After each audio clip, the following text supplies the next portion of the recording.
perempuan itu kalau punya kesempatan, punya cukup uang, kalau mau kuliah ya kuliah, kerja ya kerja, supaya perempuan-perempuan lain yang tidak punya kesempatan bisa kerja untuk kita, kesempatan ya. Gitu.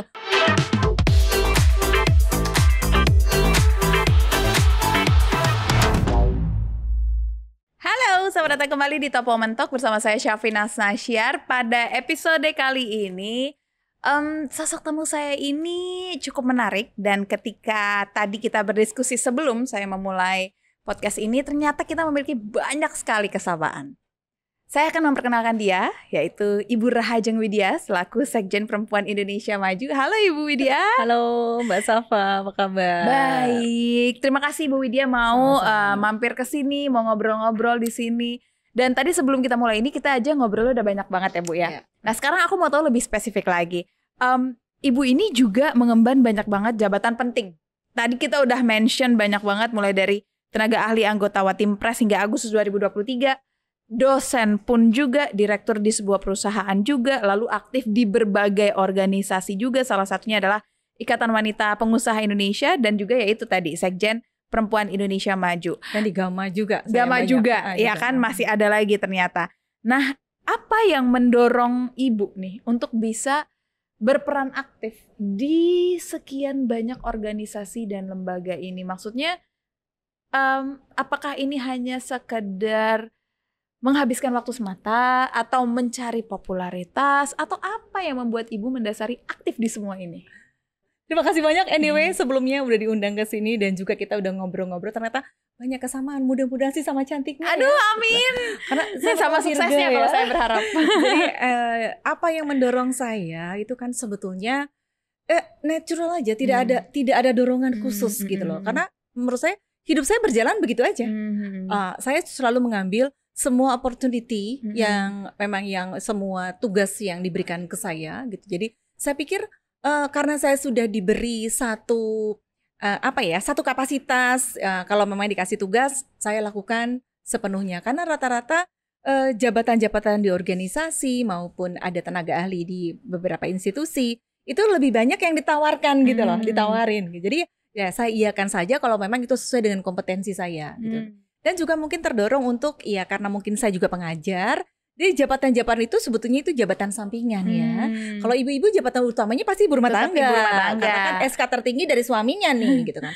Jadi ada satu dorongan juga kan, saya sih berharap akan memberikan satu panduan buat para perempuan-perempuan muda di sana gitu loh. Kita bisa kok secara paralel bekerja dengan berbagai hal tanpa meninggalkan urusan utama kita gitu. Jadi kemudian juga daripada kita waktu luang untuk hal-hal yang negatif, ya kalau memang kita ada kesempatan untuk melakukan sebuah kegiatan, kenapa kita tidak diambil? Itu aja sih kalau menurut saya. Saya mau tahu, kita tarik ke belakang lagi ya. Apa yang menjadi pondasinya nih Bu? Kekuatan Ibu, kemampuan Ibu, lalu semangat Ibu, ini tuh datang dari mana? Apa yang mungkin pernah Ibu lakukan atau Ibu lalui saat Ibu muda, sekolah, hingga akhirnya Ibu tuh menjadi sosok yang sangat berdaya, sangat mampu, sangat kuat gitu? Mungkin pertama yang menginspirasi saya itu ya mungkin orang tua saya, ibu saya terutama gitu loh. Karena saya ngelihat beliau juga waktu menikah dulu lulusan SPG, ibu saya seorang guru. Tetapi di sisi lain dia juga mampu membesarkan kami, menurut saya tidak ada yang kurang dengan kami. Dan dia selalu konsepnya begini, meskipun kamu hidup cukup, buat kamu mungkin cukup, tapi jangan lupa kita harus helping others. Ya kan kita juga harus bantu orang kan, mungkin buat kita cukup gitu, tetapi kan kita juga harus bantu orang kayak dan ibu saya juga bahkan saat saya udah SMP kalau nggak salah, SMP SMA, ibu saya baru menyelesaikan S1-nya, pada akhirnya S2 gitu, almarhum ibu saya ya.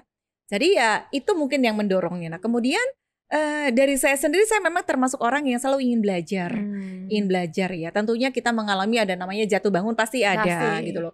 Karena kan dinamika dalam kehidupan itu baik dalam kehidupan pribadi maupun dalam kehidupan karir, organisasi itu pasti ada gitu loh. Tetapi apapun itu kita tuh yang paling penting kita tuh nggak boleh yang namanya pesimis ya.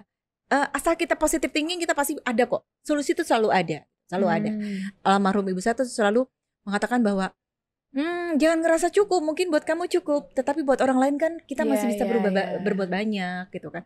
Itu yang dilakukan ibu saya juga. Waktu beliau mungkin dicukupi ya, papa saya juga lumayan cukup lah gitu. Tetapi beliau juga kan sampai buka perusahaan catering supaya orang-orang bisa bekerja gitu. Jadi ke sana sih. Jadi role model saya mungkin ibu saya lah ya, almarhum ibu saya. Apakah itu membentuk prinsip ibu sekarang ketika ibu menjalankan beberapa peran sekaligus, beberapa jabatan sekaligus? Iya. Iya. Akhirnya ibu memutuskan memiliki prinsip, oke, saya akan berpendidikan tinggi, saya memiliki jabatan banyak, tapi saya memastikan diri saya tetap bisa membantu orang lain, seperti itu. Iya. Karena kenapa saya juga suka sekolah? Saya suka sekolah kan. Mungkin ya saya menempuh beberapa kali kuliah gitu kan. Saya sampai sekarang pun status saya masih mahasiswi ya gitu kan.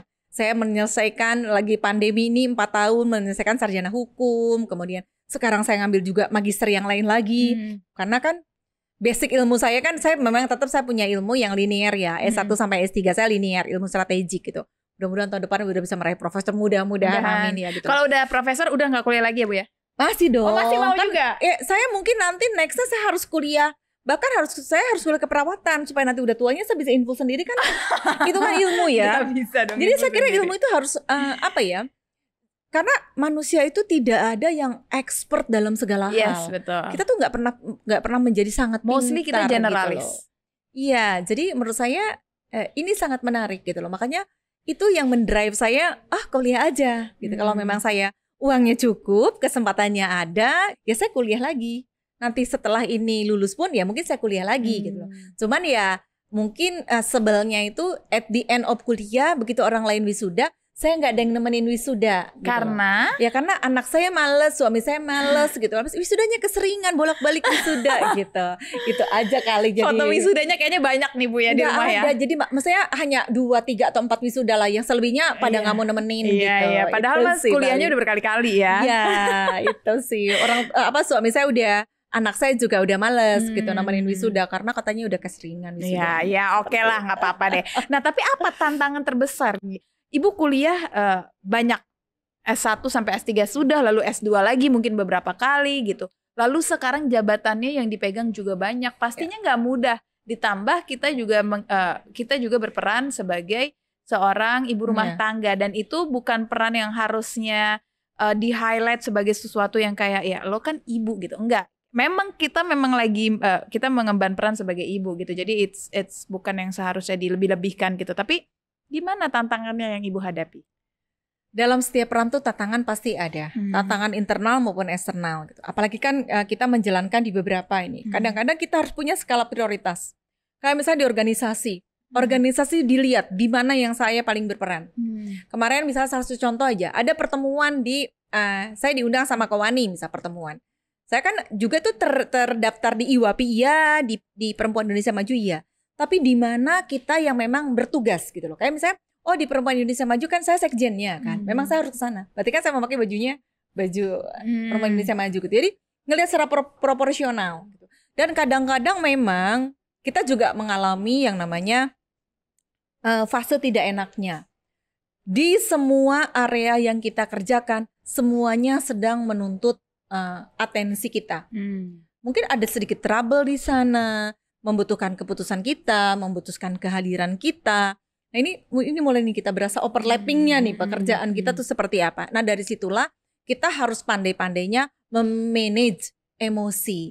Kita diam, calm down, dan kita bisa menentukan skala prioritas. Yang mana yang paling urgent, yang mana gitu kan.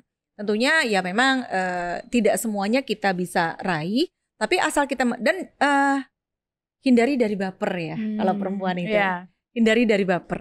Kalau baper kelar udah, apalagi di berbagai bidang. Emang harusnya kita jadi orang tuh chill aja ya Bu ya. Iya, daripada baper mendingan lapar deh.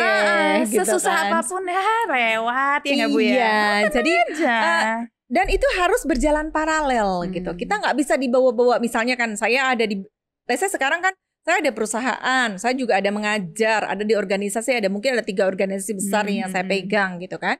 Kemudian saya ada di tim ahli juga. Nah, misalnya saya di salah satu tempat ini di organisasi, misalnya saya lagi bete sebete-betenya karena ada satu kejadian misalnya. Ada satu kejadian yang sebetulnya other people kesalahan orang lain, terus tiba-tiba kita menjadi yang harus take responsible gitu kan. Ibarat mudahnya kita yang nyapuin kesalahan orang. Iya gitu loh. Tetapi kan dalam 10 menit setelah itu kita meeting di tempat lain.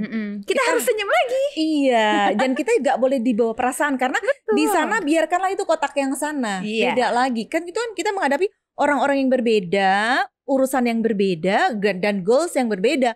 Kesebelannya pun sebel dengan dia aja gitu. Rata-rata orang tuh suka ke bawah-bawah. BT-nya di sini jadi nggak produktif di sini. Benar. Nah, yang pada akhirnya apa? Dia pusing sendiri. Kalau saya nggak gitu sih, gitu loh. Saya kotak-kotakin ya udah bete gitu di sini, selesai di sini. Gitu loh. Karena kan masih ada dunia lain kayaknya lebih indah sebetulnya kan, gitu. Maksudnya community lain dan kegiatan lain dong yang lebih indah ada dong gitu loh. Kenapa dia satu kelompok ini bikin kesel? Lalu kita harus membawa wajah kekesalan itu ke tempat lain gitu. Apalagi dibawa ke rumah, udah jangan banget. Jangan. Kalau kayak gitu nanti cantik dan keindahan kita tidak terpancar ya Bu ya. Iya, udah kita nggak cantik-cantik amat, kita bete lagi kan, kasihan banget. Betul, kan Ibu. gitu. Nah, tapi gini Bu, terlepas dari kemampuan kita untuk bisa mengotak-ngotakan emosi kita, itu menurut saya adalah sebuah skill karena semakin mature seseorang, mungkin orang akan lebih well managed emotionally, tapi nggak semua orang bisa seperti itu. Nah, apa yang Ibu dapatkan juga mungkin dari keluarga di rumah sehingga akhirnya Ibu bisa menjadi sosok yang emotionally stable gitu, nggak terlalu baper, lebih bisa think very clear gitu. Apa? Yang dapatkan dari keluarga. Kalau keluarga itu sebetulnya bukan yang kita dapatkan ya. Kalau keluarga itu kalau menurut saya itu pembentukan ya, saling kayak semacam kayak bagaimanapun kan saya ini kan seorang istri, seorang ibu, seorang menantu, seorang ipar. Nah itu harus clear dulu. Gitu lah, harus clear dulu. Karena untuk menciptakan suasana kondusif di rumah, itu bukan given kalau menurut saya. Kondusif di rumah tuh kita juga sangat berperan kan. Suasana apa yang kita dapat, berarti itu juga yang kita give ke mereka. Gitu. Jadi kalau saya sih termasuk yang beruntung mungkin ya. Gitu, termasuk yang beruntung. Karena saya juga disupport oleh dari zaman almarhum mertua saya juga parent support. Mertua saya juga itu termasuk menginspirasi ya gitu loh. Karena dia cerita gini, perempuan itu kalau punya kesempatan, punya cukup uang, kalau mau kuliah ya kuliah, kerja ya kerja, supaya perempuan-perempuan lain yang tidak punya kesempatan bisa kerja untuk kita. Gitu. Kan orang Sunda mertua saya. Kamu tuh sewa tukang gegeroh, kamu sewa tukang cuci baju, sewa tukang ngasuh. Kamu fokus ngurus suami aja gitu. Jadi supaya kalau kamu punya uang dan kamu sekolah, orang-orang yang nggak bisa kerja itu bisa kerja buat kita punya dapat kerjaan. Itu kan seperti kan related dengan ibu saya ya. Tapi kalau ibu saya lebih cenderung gini, perempuan itu harus punya backup plan. Kalau suami kenapa-kenapa kan, kalau kita mandiri kan nggak apa-apa gitu. Benar, tapi mertua saya juga seperti itu modelnya. Jadi saya termasuk yang mungkin apa ya? Saya udah disupport, ada ibu, mertua dan kakak ipar juga seperti itu.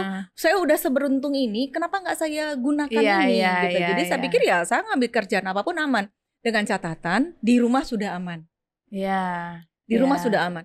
Sekuat apapun kita posisi di luar gitu loh. Pondasi di rumah ini harus lebih kokoh. Iya, di rumah sudah aman dulu posisinya. Kayak visa dari rumah sudah keluar dulu gitu. Apalagi kan kita kan hidup di dunia di lingkungan yang negara yang mostly patriarki, meskipun nggak semua ya gitu loh. Terus kemudian juga kebetulan saya muslim. Kalau di muslim itu kan ya satu langkah dari pintu kan suaminya harus ridho lah. Seperti itu kan. Jadi saya juga aman dulu, dapat SK apa, saya bicara dulu sama suami, boleh nggak nih gitu. Tapi kalau menjelaskan ke suami kan beda metode kan. Kita orang komunikasi kan ya kan. Teknik komunikasi lah yang kita pakai.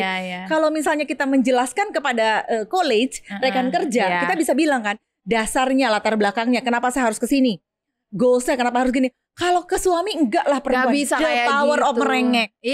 The power of merengek kan beda gitu loh. Power of merengek. Jadi pada orang ya sudah nggak apa-apa. Kita tidak perlu menjelaskan secara logis. Kita nggak bisa power kita kecerdasan dibawa untuk menaklukkan suami. Itu kan part of strategi kan. Mungkin saya juga dokternya ilmu strategi.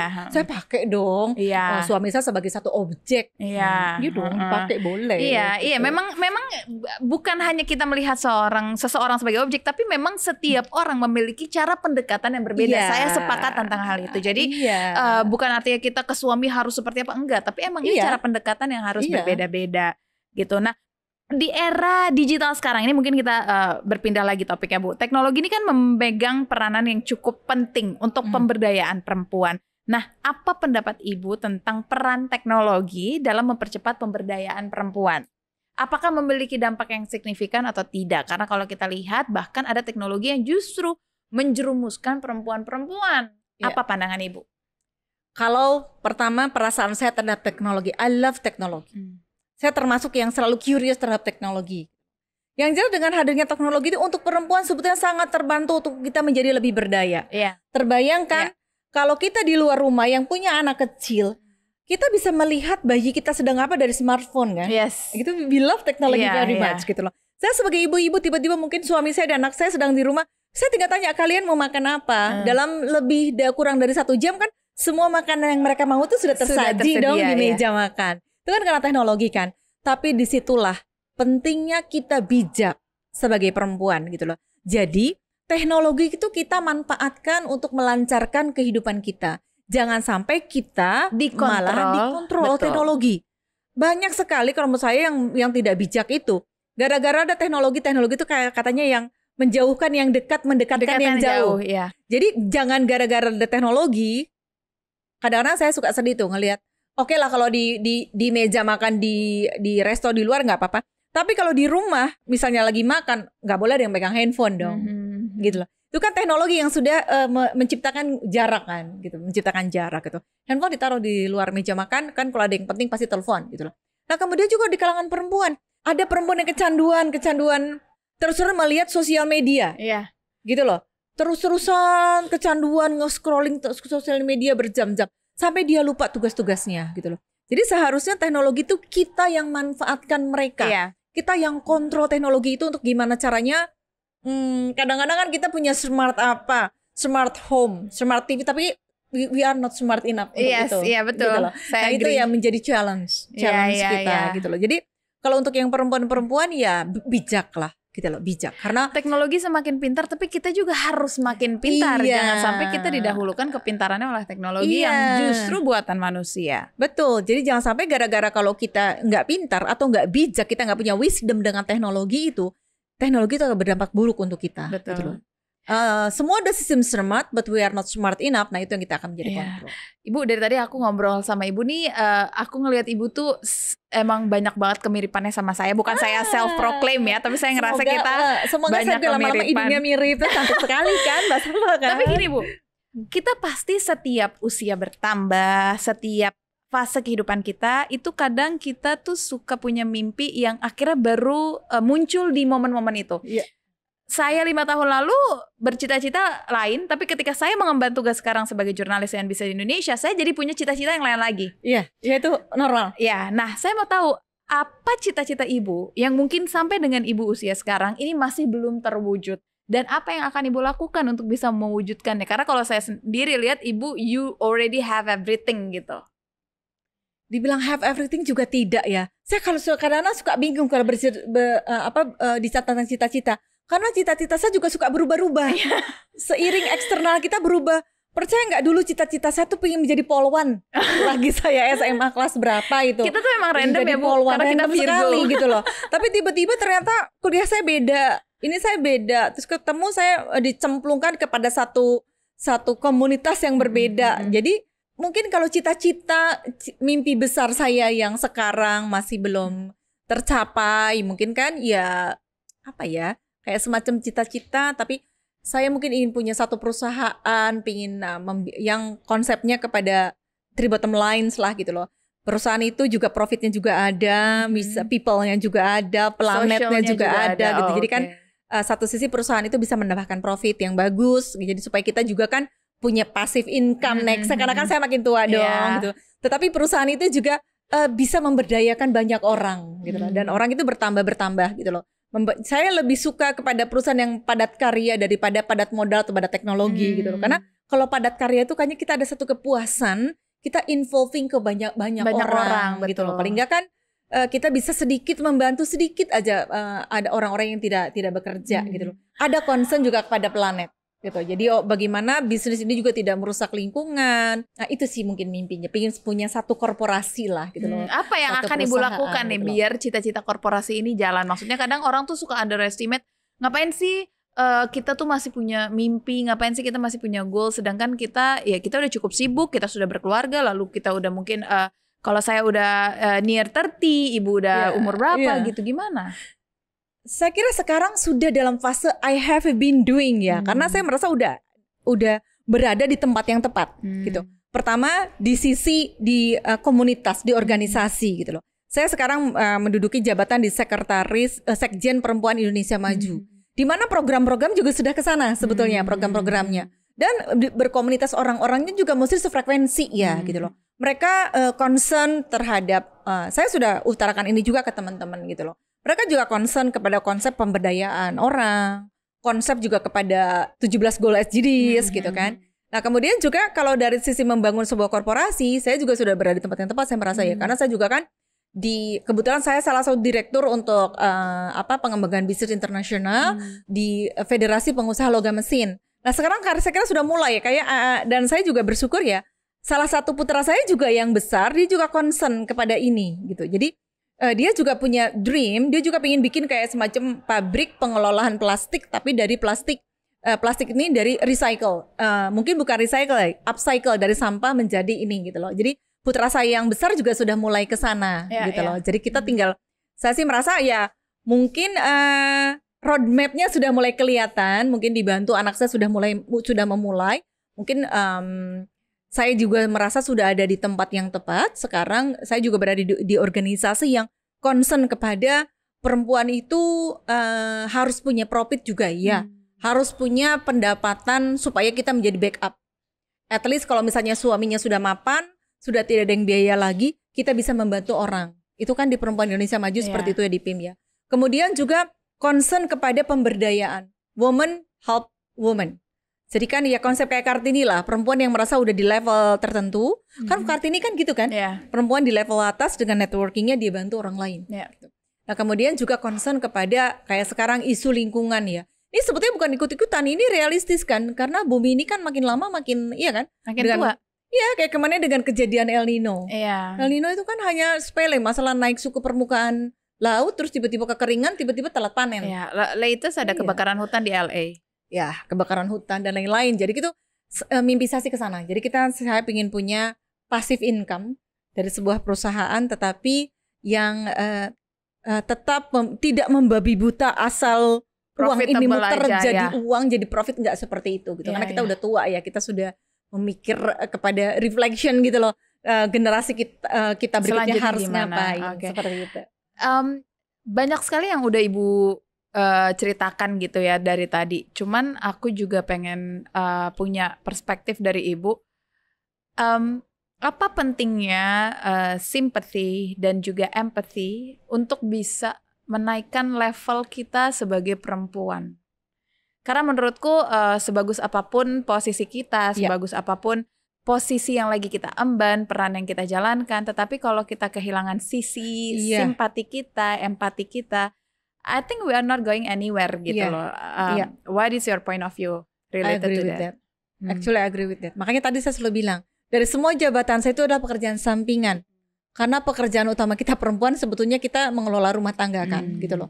Ibu rumah tangga itu kan bukan berarti hanya seorang perempuan yang diam di rumah kan. Kita semua ibu rumah tangga loh. Karena kita mengelola rumah tangga kan gitu loh. Kalau misalnya apa yang kita lakukan ternyata anak kita juga benci dengan yang kita lakukan, tidak proud of that, itu juga menurut saya kan ya nggak bagus juga kan gitu. Jadi jangan sampai yang kita lakukan juga kan ternyata anak-anak kita juga kan malu dengan apa yang kita lakukan. Itu juga kan harus kita lihat juga. Nah kemudian perempuan itu tidak boleh kehilangan simpati dan empati karena rasa itu tetap harus dipertahankan gitu loh. Memang perempuan harus logis gitu loh. Tapi logis itu untuk memanajer simpati sebetulnya gitu loh. Karena logika itu diperlukan, kadang-kadang kan simpati dan empati itu katanya bisa hilang karena perempuan terlalu logis. Tapi sebetulnya logis itu untuk melindungi simpati sama empati kita. Karena siapapun kita di luar, kalau kita selalu misalnya gini, Mbak Safa di luar seorang CEO di sebuah perusahaan besar gitu loh. Yang namanya CEO tuh biasa dihormati di mana-mana, selalu diiringi oleh orang-orang dan posisinya juga selalu superior gitu kan. Tetapi kalau kita membawa posisi itu di rumah, dan istilah itu kan otomatis kadang-kadang kalau bisnis itu kadang-kadang kita tidak mempergunakan banyak simpati. Bisnis is bisnis gitu kan. Kalau bisnis itu kan kita profit oriented. Kemudian juga kita mengambil keputusan juga bukan untuk menyenangkan banyak orang kan. Mengambil keputusan itu sebuah langkah yang tepat, langkah yang optimal untuk perusahaan ini supaya baik-baik aja kan gitu loh. Nah tetapi kalau konsep itu kita bawa sampai ke rumah, rasa kita hilang. Itu jangan sampai dibawa gitu loh. Kita sebagai perempuan tuh sampai rumah kita dudukan lagi kita sebagai seorang perempuan. Perempuan tuh kan ada rasa. Kita ada seorang ibu. Seorang ibu tuh harus mampu membuat kalau ada masalah, anaknya tuh bisa cerita, bisa nangis sejagoan apapun itu anak. Kalau udah marah-marah dengan gitu, anak itu udah nangis gitu loh. Kan itu termasuk emosi.